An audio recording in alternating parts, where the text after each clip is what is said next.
It's month 2 of the Louisiana block of the month for Summer's Haven for 2026. And this month's block is the Cross and Crown. Each month we'll be doing a historical block that has a connection to Louisiana. This particular one draws on Christian symbolism that appeared in 19th century quilts. This takes on additional meaning in Louisiana because of our Catholic heritage and the religious foundations of Mardi Gras and the Lenten season. So this block acknowledges the sacred traditions that underlie carnival season, reminding us that celebration and faith have long existed side by side. So that's why to this month in particular, you have the cross and the crown. I've already cut all my pieces using the fabric that's provided in the kit. I have all of my pieces cut here, so now I'm ready for my first steps. My first steps are going to be making some 2 at a time half square triangles. And I'm going to do that by laying my ruler diagonally across all of my light colored squares.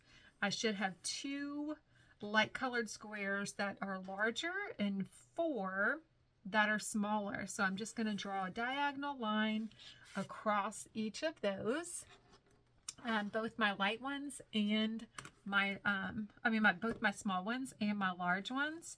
I'm doing that with my friction marker here. We carry these at Summer's Haven. They disappear with heat. There are some folks that say that you should be careful with using these because they can reappear later, especially if your quilt gets cold or something like that. But I'm drawing these as a cutting line, so it's perfectly fine to use these. In fact, you could use a Sharpie, you could use a pencil, use what works for you. But I love my friction markers, so that's what I am using today. Once I have those done, I'm going to put these right side together, which it's going to be, in this particular kit, I'm using the Posh kit right now. It's going to be that same solid on both sides. If you have the Mardi Gras kit, then with the Mardi Gras kit, we're using a grunge for the background on it, so you'll need to pay attention to that right sides together. All right, so what I'm going to do now is I'm going to sew a 1/4 inch seam on both sides of the diagonal line that I've drawn. Okay, so I've gone through and I've stitched all of mine 1/4 inch from my diagonal line.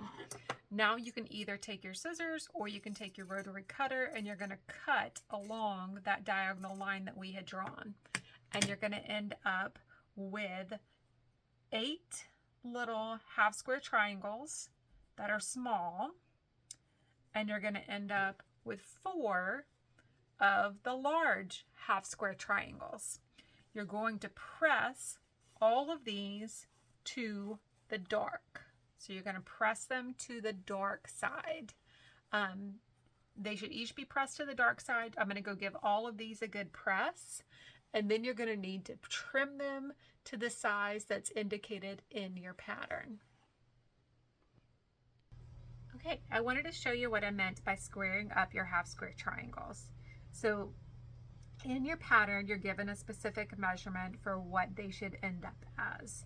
So what I'm doing right now, I've got a ruler that has a 45-degree mark on it. I have several of these. This one's one of my longer ones. Usually I use one of the square ones, but any of them that have that 45-degree mark will work. And what I'm doing is I'm lining up that 45-degree mark with that center seam on my half square triangle. And I've got it a little bit over where I need it to be according to my pattern because I actually want to trim it on all 4 sides. So I'm going to trim on these 2 sides. Slipped a little. I'm going to trim it on these 2 sides. It's a little bit of an awkward angle for me because of where I have to have the camera. Then I'm going to switch it. And I'm going to line it up again with that 45-degree mark. I'm going to line it up where my pattern says the size of half square triangle I should have. So I've got my 45-degree mark is on my seam. I've got it lined up where my pattern has indicated. And I'm going to trim the other 2 sides. Again, this is a little bit of an awkward angle because of where I have the camera, but you get the idea. You're trimming all 4 sides and you're using a ruler that has that 45-degree mark so that you can make sure that it's staying lined up. Now I've got just a couple more of these and then I'll be ready for our next step. All right, I have all of my half square triangles squared up, my small and my large ones. My next step is going to be, I'm going to take my large, I have two sets of rectangles that are two different sizes that I'd already cut. To my shorter ones, I'm going to be attaching those half square triangles to the right side. And for my longer ones, I'm going to be attaching my half square triangles to the left side with a 1/4 inch seam, and then I'll press those going toward the light. All right, it's very important when you're sewing these together that you make sure that you are sewing them to the correct side of the rectangle, and then also the black or the darker part of your half square triangle is the part that's facing toward that longer rectangle piece, the rectangle piece. So I've got all of mine sewn on now. I'm going to go press it, and I'm going to press toward the lighter. I'm going to press toward the light here. So I'm going to go give all mine a press, and then I'm ready to start assembling my block. Okay, my next step is to start assembling my crown units. And to do that, I'm going to take one of my large half square triangles. I'm going to place that here. I'm going to take one of my shorter rectangular units that we just created. I'm going to stitch that to the top here, and then I will attach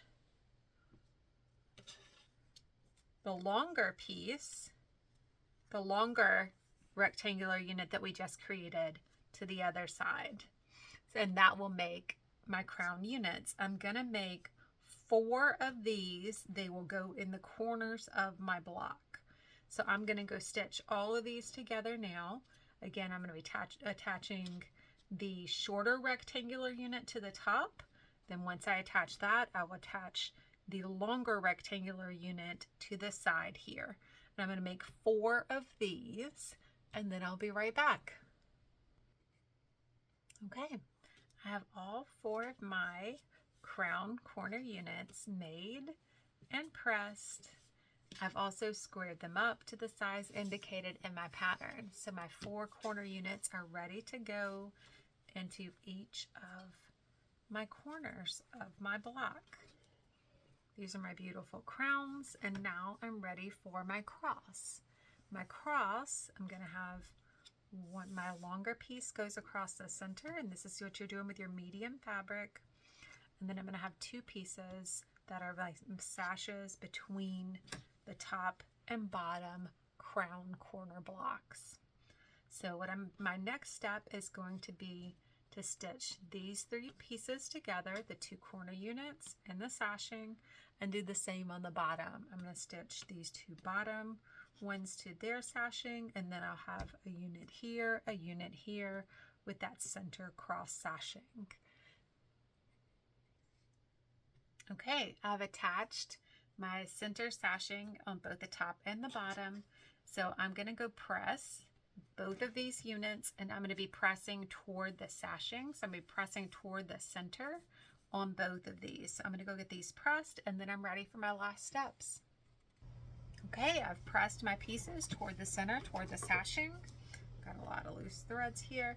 But what my next step and one of my last steps is going to be is I'm going to attach both of these, my top and my bottom units, to my center sash piece. So I'm going to stitch both of those with a 1/4 inch seam, and then I will be ready to press, and I'll be done with my block.